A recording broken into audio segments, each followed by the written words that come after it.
I think they're also a carrier for all kinds of biological and chemical warfare. So I don't think they're dropping them on us right now, but they seem to be preparing. I think that they're getting people used to seeing these things, and they're getting the military used to doing it. So they're practicing.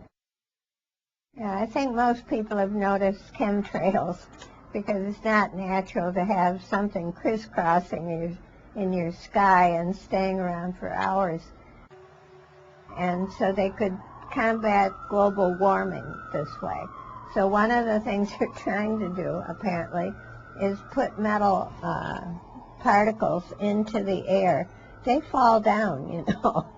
It's kind of crazy, but anyway, that's one of the reasons.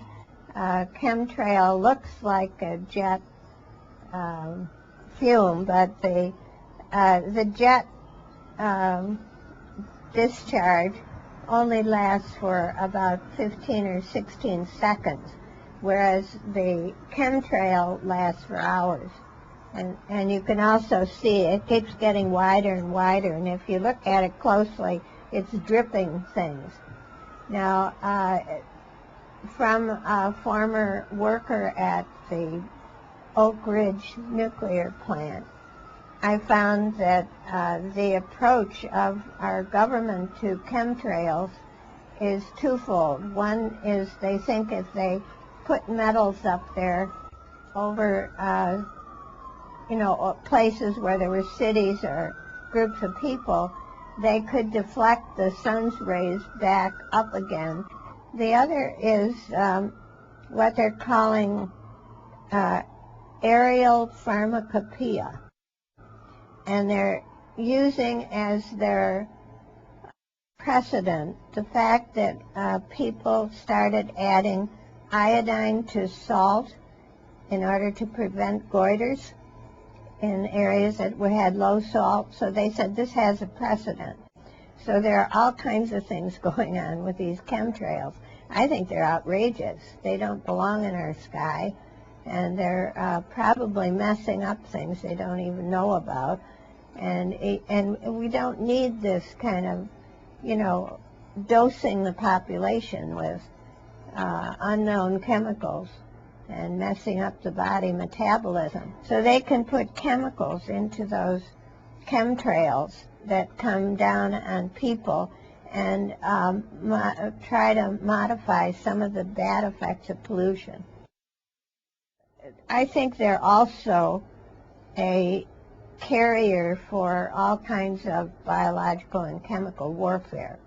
So I don't think they're dropping them on us right now, but they seem to be preparing. I think that they're getting people used to seeing these things, and they're getting the military used to doing it. So they're practicing, and they're probably practicing with things they consider relatively harmless. Whether they really are, we get fooled by a living system. Things that we think are harmless are not.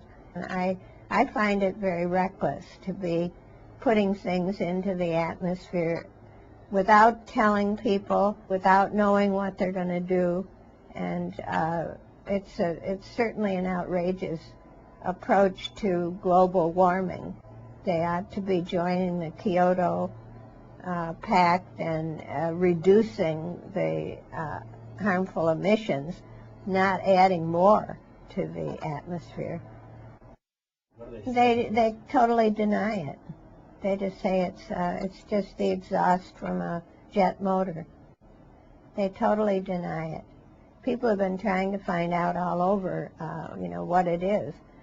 I think there is an organization now in Phillipsburg in Pennsylvania. There's also a fairly large organization in Toronto. But I saw them over Paris. When you come in from overseas and you're up above the clouds, they're all crisscrossed like a checkerboard over Paris. It's over Geneva. It's, so I've seen this myself. I'm sure it's over other countries. It's in England. It's in Belgium. So, it's all over there. they're doing this all over the earth.